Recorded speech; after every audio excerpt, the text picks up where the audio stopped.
भव्य राम मंदिर का भूमि पूजन करेंगे। प्रधानमंत्री सबसे पहले हनुमानगढ़ी मंदिर में दर्शन पूजन करेंगे, जिसके बाद वो राम जन्मभूमि में भगवान श्री राम लल्ला का दर्शन करेंगे। इसके बाद भूमि पूजन और अन्य कार्यक्रम होंगे। दुनिया भर में रामायण के कई स्वरूप प्रचलित हैं। रामायण का हर एक प्रसंग त्रेता युग में घटित हुआ, लेकिन आज भी प्रासंगिक है। रामायण भगवान राम के चरित्र का आलोक ही नहीं फैलाती, बल्कि उसका हर चरित्र अपने आप में सीख देने वाला और निराला है। कवियों और ऋषि मुनियों ने रामायण के प्रसंगों की कई प्रकार से व्याख्या की है। तुलसीदास का रामचरितमानस हो, वेद व्यास की रामायण या महर्षि वाल्मीकि कृत रामायण, दुनिया में आज रामायण के जो भी रूप प्रचलित और प्रासंगिक हैं, कहीं न कहीं उनका आधार यही 3 रामायण है।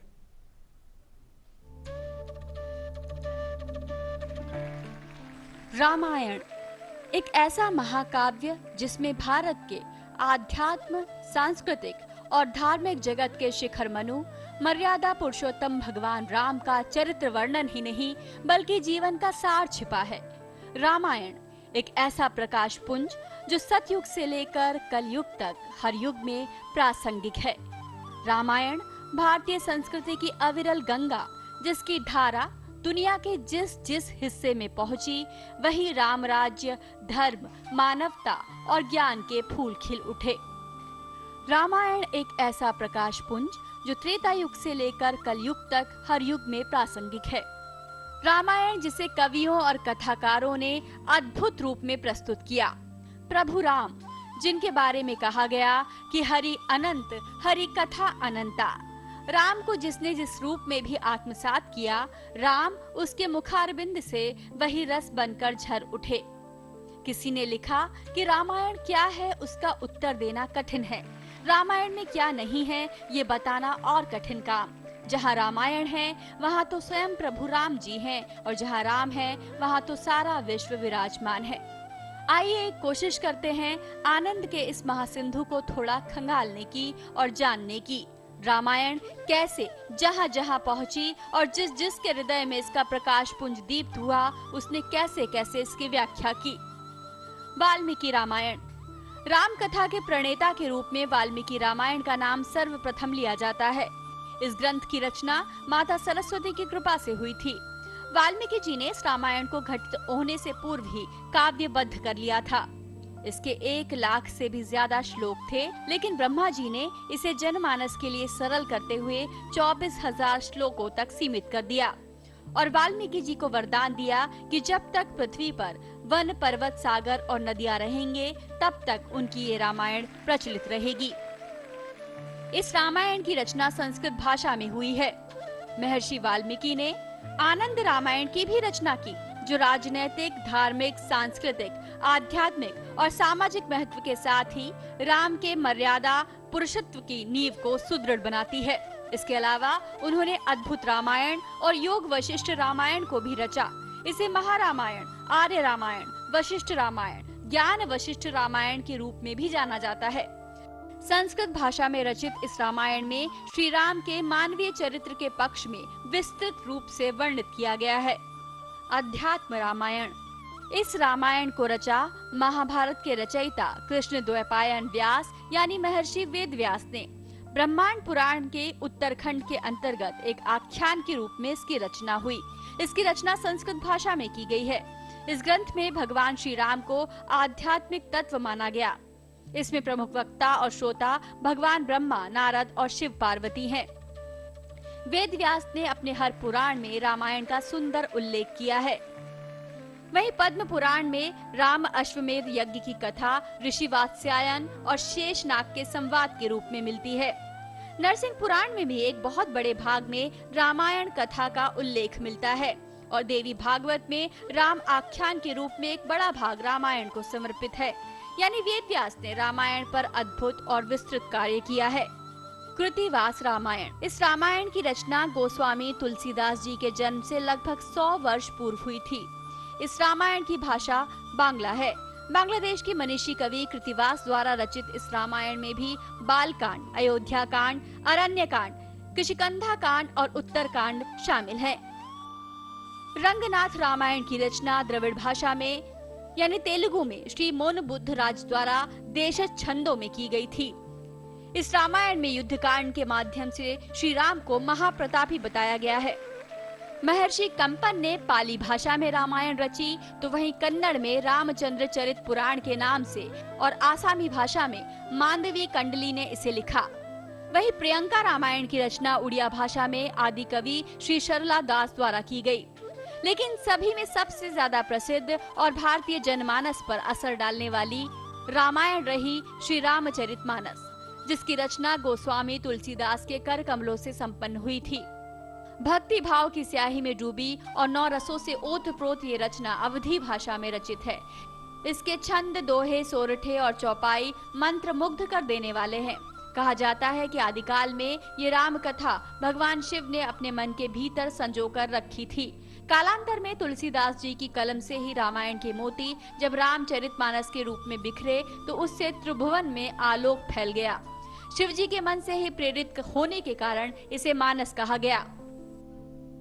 यूं तो दुनिया भर में 300 से ज्यादा रामायण प्रचलित है, लेकिन 3 रामायण ही प्रमुख हैं। श्रीमद् वाल्मीकि रामायण, ऋषि वेद व्यास कृत रामायण और तुलसीदास की रामचरितमानस। दुनिया भर में रामायण के जितने भी स्वरूप प्रचलित हैं, कहीं न कहीं उनका आधार यही 3 रामायण है।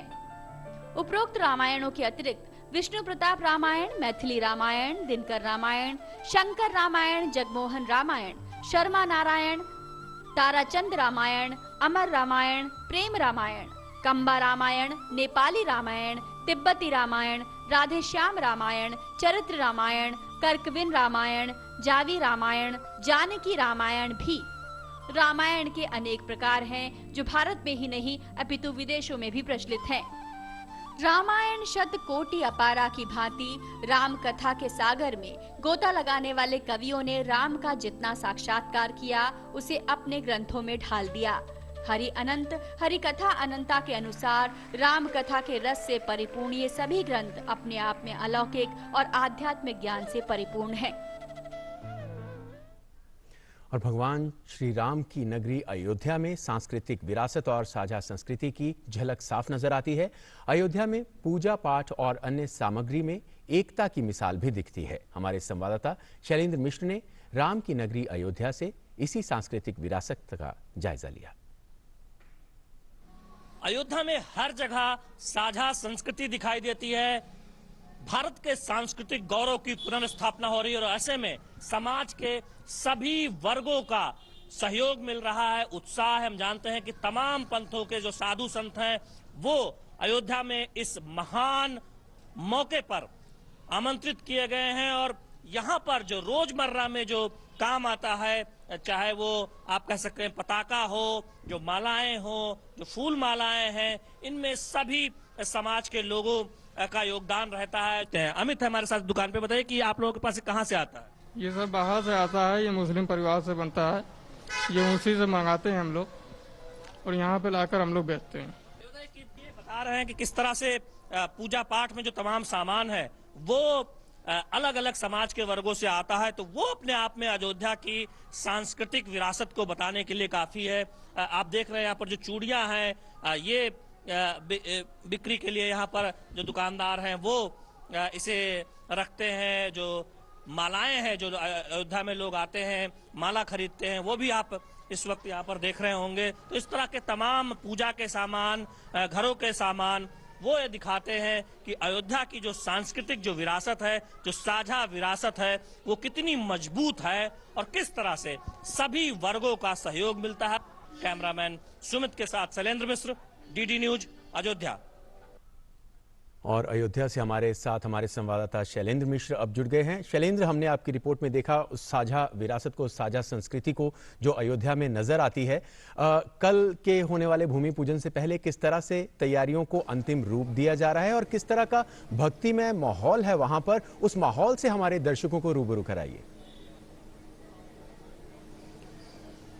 बिल्कुल, इस वक्त हम मौजूद है हनुमानगढ़ी में, जहां पर आज पूजा हुई है। हनुमान जी की जो निशानी है उसकी पूजा हुई है, हनुमान जी की पूजा हुई। हम जानते हैं कि राम जन्मभूमि परिसर में कल पूजा आरंभ हुई थी और आज रामार्चा की पूजा हुई, यानी राम के जो वंशज हैं, जो जिन्होंने भगवान राम को सहयोग किया, उन सभी की पूजा आज की गई है। कल से जो है पूजा अनवरत जारी है। हम जानते हैं कि विभिन्न जो अयोध्या के मंदिर हैं वहां पर पूजा अर्चना के कार्यक्रम हो रहे हैं। इस वक्त आप हमारे पीछे जो है ये तस्वीरें देख रहे हैं, हनुमानगढ़ी मंदिर का मुख्य द्वार है। यहाँ पर आज ही सुबह हनुमान जी की पूजा हुई है। जो बाकी मंदिर परिसर में जो सुरक्षा व्यवस्था है उसको और चाक चौबंद किया गया है। अभी आप देख रहे हैं काफी यहाँ पर श्रद्धालु आए हुए हैं जो हनुमान जी के दर्शन करना चाहते हैं। हम जानते हैं प्रधानमंत्री नरेंद्र मोदी अपने दौरे के दौरान यहाँ राम जन्मभूमि परिसर जाने से पहले हनुमानगढ़ी में आएंगे, हनुमान जी के दर्शन करेंगे, पूजा अर्चना करेंगे। क्योंकि हम जानते हैं कि अयोध्या के बारे में कहा जाता है कि अयोध्या जो भी श्रद्धालु आता है वो सबसे पहले हनुमानगढ़ी आता है हनुमान जी के दर्शन करने। अयोध्या के राजा, एक तरह से अजर अमर, जिन्हें यहाँ पर स्थापित किया गया था, यही हनुमानगढ़ी वो मंदिर है जहाँ खुद भगवान राम ने स्थापना की थी, खुद एक तरह से राजपाट सौंपा था हनुमान जी को। और यह हनुमानगढ़ी मंदिर है जहाँ पर प्रधानमंत्री नरेंद्र मोदी राम मंदिर के भूमि पूजन, राम मंदिर निर्माण के भूमि पूजन से पहले यहाँ पर आएंगे, हनुमान जी के दर्शन करेंगे, पूजा अर्चना करेंगे। हम जानते हैं कि भगवान, अगर देखें हनुमान को ये आशीर्वाद प्राप्त था ये कि वो अजर रहेंगे, अमर रहेंगे, तो उस लिहाज से आप समझ सकते हैं कि बहुत महत्वपूर्ण अयोध्या में जो भी श्रद्धालु आते हैं उनके लिए सबसे जरूरी होता है कि वो इस जगह पर आए, हनुमानगढ़ी पर आए, हनुमान जी के दर्शन करें, पूजा अर्चना करें। और यही वजह है कि तमाम जो श्रद्धालु आते हैं यहाँ पर वो सबसे पहले हनुमानगढ़ी आते हैं हनुमान जी के दर्शन करने। और यहाँ पर जो तमाम दुकानदार हैं उनसे हमने बातचीत की, बहुत आह्लादित हैं, प्रफुल्लित हैं कि कई पीढ़ियों से जो प्रसाद वितरण का काम, जो प्रसाद दुकानदार यहाँ के श्रद्धालुओं को देते थे, उनकी पीढ़ियां एक तरह से इसमें काम करती थी और अब उन्हें ये अवसर मिल रहा है देखने का कि राम जन्मभूमि का भव्य, राम जन्म का, भगवान राम का एक भव्य मंदिर जो बनने जा रहा है वो उसको देख पा रहे हैं, उनके जीवन काल में ऐसा हो रहा है। तो इस तरह के एक भावनाएं यहाँ पर उमड़ रही हैं जिसे हम शब्दों में बयान नहीं कर सकते। जब पीढ़ियों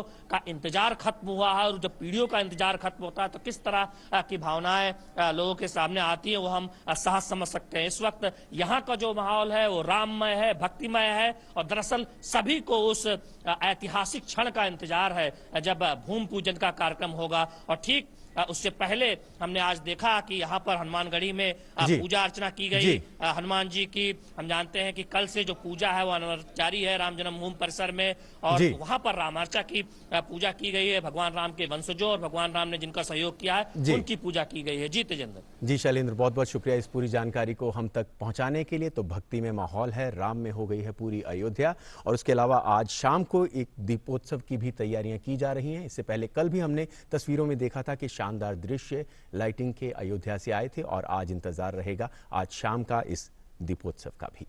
खबरों में आगे बढ़ेंगे। अयोध्या में श्री राम मंदिर भूमि पूजन कल होना है, लेकिन लगता है कि पूरे देश में दीपावली मनाई जाएगी। ऐसा ही माहौल कुछ वाराणसी में भी दिख रहा है जो भगवान राम के आराध्य शिव की नगरी है। अयोध्या में होने वाली श्री राम मंदिर भूमि पूजन की खुशी हर तरफ महसूस की जा सकती है।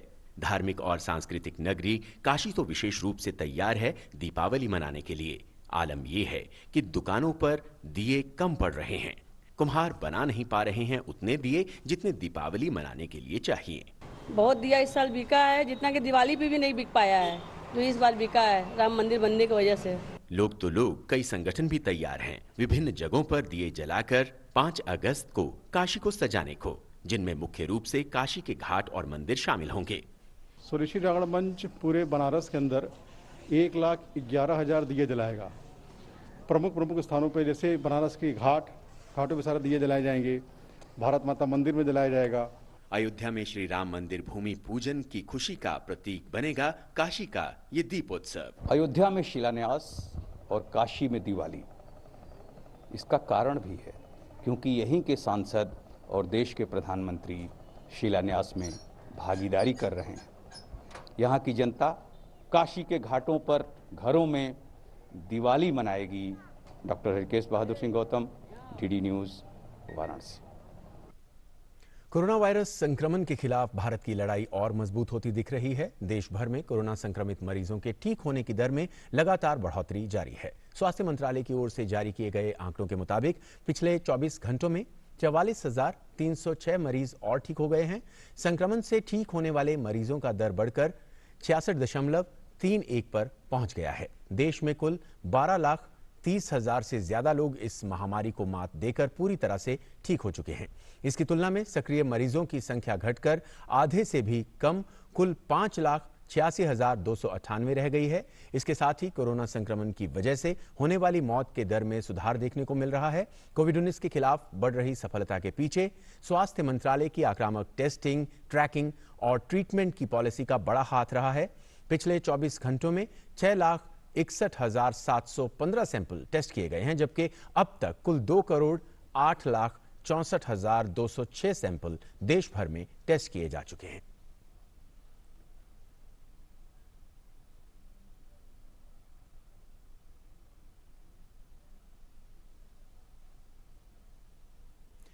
अरब सागर के ऊपर मानसून के सक्रिय होने से मुंबई में भारी बारिश हो रही है, जिस कारण कई जगहों पर जल जमाव हो गया है। बारिश की वजह से कई जगहों पर सड़क और रेल यातायात प्रभावित हुआ है। कई इलाकों में बारिश का पानी घरों में घुस गया है, जिससे काफी क्षति हुई है। मौसम विभाग ने मुंबई और उसके उपनगरीय क्षेत्रों में अगले 2 दिनों तक और भारी वर्षा होने की चेतावनी जारी की है।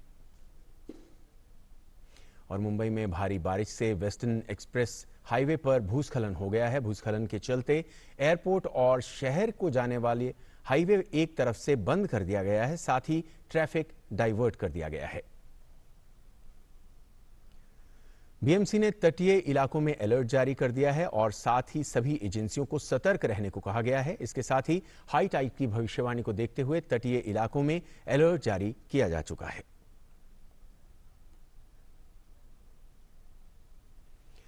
इंडियन ऑयल कॉर्पोरेशन लिमिटेड ने सीएसआर के तहत स्वच्छ गंगा कोष में 34 करोड़ रुपए की धनराशि दी है। इस धनराशि से हर की पौड़ी और आसपास के घाटों का जीर्णोद्धार किया जाएगा। आगामी हरिद्वार महाकुंभ को देखते हुए इसका महत्व और भी बढ़ जाता है। साल 2021 हरिद्वार में आस्था का महाकुंभ लगने वाला है, जिसे देखते हुए तमाम तैयारियां की जा रही हैं। इस बार हरिद्वार कुंभ में आपको हर की पौड़ी क्षेत्र नए रंग रूप में दिखाई देगा। इतना ही नहीं, मालवीय घाट, नई घाट, सुभाष घाट, शिव घाट का जीर्णोद्धार किया जाएगा।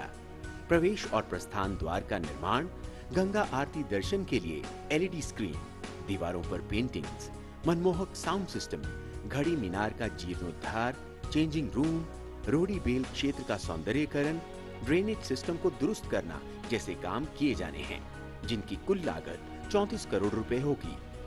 इनके लिए इंडियन ऑयल कॉर्पोरेशन लिमिटेड ने राष्ट्रीय स्वच्छ गंगा मिशन को सीएसआर के तहत ये राशि प्रदान की है। National Mission for Clean Ganga, that is NMCG, came up with the proposal for developing the famous Har Ki Pauri Ghat in December 2019. We immediately committed ourselves to the mission. Indian Oil has contributed 34 crores towards various cleanliness and environmental related projects. Namami Gange के तहत उत्तराखंड में कार्यदायी संस्था सिंचाई विभाग इस कार्य को अमली जामा पहनाने में जुटा है। पूरे इलाके की मैपिंग की गई है, प्रोजेक्ट प्लान तैयार किया गया है, घाटों की टूटी लाइट्स को हटाने का काम किया जा रहा है। सभी घाट पर 1000 मीटर लंबाई में एसएस रेलिंग लगाने का कार्य, अंडरग्राउंड डक्ट का निर्माण, हर की पौड़ी पर कलर वॉश के कार्य किए जाएंगे। रोडीबेल एरिया में 1 किलोमीटर लंबे पार्क का सौंदर्यीकरण कार्य किया जाएगा। हमें एक बहुत बड़ा योगदान मिला है इंडियन ऑयल कॉर्पोरेशन लिमिटेड के द्वारा, जिन्होंने 34 करोड़ की एक बड़ी राशि क्लीन गंगा फंड में दी है और उनका उद्देश्य था कि हम हरिद्वार क्षेत्र में हर की पौड़ी क्षेत्र का विकास करें। नमामि गंगे अभियान के तहत हरिद्वार के सराय में 14 MLD और जगजीतपुर में 68 MLD 2 नए STP बनाए गए। सीवेज लाइन बिछाने और नालों को टैप करने जैसे कार्य हुए। लॉकडाउन के बाद निर्माण कार्य की मंजूरी मिली और हर की पौड़ी में जीर्णोद्धार का काम शुरू हुआ। कोशिश है भक्तों को आस्था की नगरी हरिद्वार में दिव्यता और भव्यता का अनुभव हो और सुविधा में कोई कमी ना हो। चंद्रशेखर की रिपोर्ट, डीडी न्यूज, दिल्ली। सूचना एवं प्रसारण मंत्री प्रकाश जावड़ेकर ने आज पूर्वोत्तर राज्य असम पर केंद्रित दूरदर्शन के 24 घंटे के चैनल डीडी असम का वर्चुअल तरीके से औपचारिक शुभारंभ किया। दिल्ली स्थित दूरदर्शन मुख्यालय में इसको लेकर एक समारोह आयोजित किया गया। इस कार्यक्रम में सचिव सूचना एवं प्रसारण मंत्रालय अमित खरे, प्रसार भारती के मुख्य कार्यकारी अधिकारी शशि शेखर वेम्पति, प्रसार भारती बोर्ड के सदस्य वित्त राजीव सिंह, दूरदर्शन के महानिदेशक मयंक अग्रवाल मौजूद रहे। कार्यक्रम में वीडियो कॉन्फ्रेंसिंग के जरिए असम के राज्यपाल जगदीश मुखी और मुख्यमंत्री सर्बानंद सोनोवाल ने भी भाग लिया। इस मौके पर सूचना एवं प्रसारण मंत्री प्रकाश जावड़ेकर ने अपने वीडियो संदेश में कहा कि पूर्वोत्तर राज्यों पर आजाद भारत की किसी सरकार ने इतना ध्यान कभी नहीं दिया जितना प्रधानमंत्री नरेंद्र मोदी के नेतृत्व वाली सरकार ने दिया है।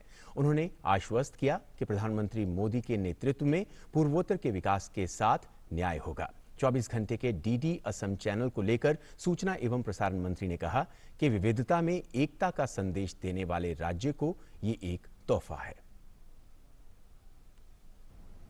इतना ध्यान पूर्वोत्तर भारत पर कभी नहीं दिया गया था और इसलिए मोदी जी के नेतृत्व में पूर्वोत्तर भारत को न्याय मिल रहा है, मिलता रहेगा। और उसके साथ साथ ये दूरदर्शन केंद्र जो आज आसाम में शुरू हो रहा है, जो 24 घंटे चलेगा और आसाम के लिए प्रमुखता से काम करेगा, वो मुझे लगता है बहुत ही लोकप्रिय होगा। सब लोग उसको देखेंगे और उसमें बोडो सहित, बराक वैली सहित हर इलाकों के लिए भी अच्छे अच्छे कार्यक्रम होंगे। उसका बहुत अच्छा उपयोग होगा।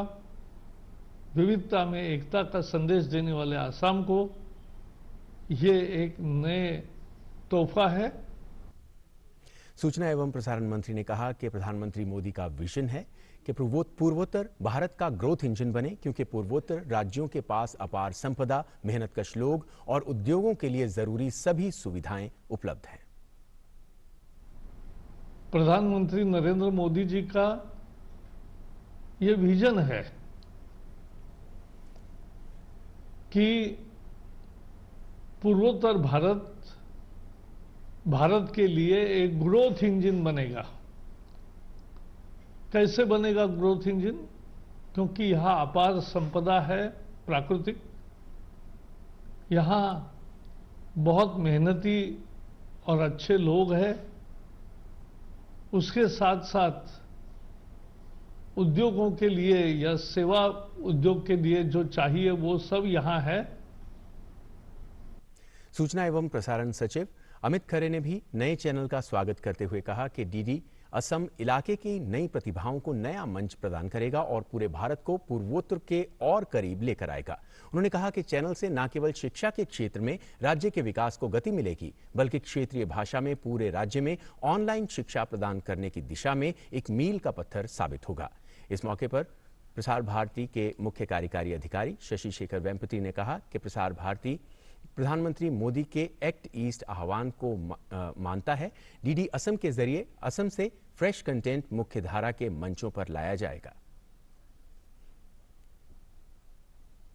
I am sure DD Assam will provide a new platform for the emerging talent of that region, and also the talent from Northeast will be visible all over India. DD Assam would also be contributing in a major way to the educational development of the state. All our regional channels are now working for the online education, and I'm sure DD Assam will be another milestone in our effort to provide online education in the regional languages across the states.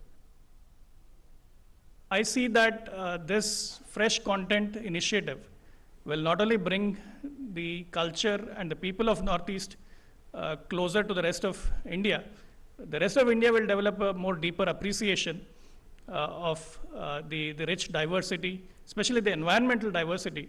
And I look forward to each of these Northeast channels carrying this fresh content and further developing the engagement with the viewers.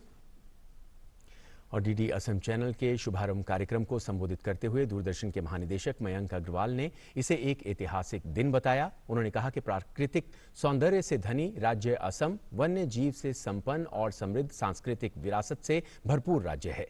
उन्होंने कहा कि नया channel Assam की इसी सुंदरता और संपन्नता को प्रदर्शित करेगा। A regional channel dedicated to the people of Assam will go a long way in showcasing the rich history of the state. Every region has many untold stories. Assam has rich diversity. It has also a lot to say to the people of the state and to the people of the country and the world. UPSC ने आज civil सेवा परीक्षा 2019 के परिणामों की घोषणा कर दी है। विभिन्न केंद्रीय सेवाओं के लिए कुल 829 अभ्यर्थी सफल घोषित किए गए हैं। प्रदीप सिंह ने परीक्षा में शीर्ष स्थान हासिल किया है। जतीन किशोर दूसरे नंबर पर रहे हैं, जबकि प्रतिभा वर्मा तीसरी टॉपर हैं। और इसके साथ ही इस बुलेटिन में आज फिलहाल इतना ही। दीजिए इजाजत। नमस्कार।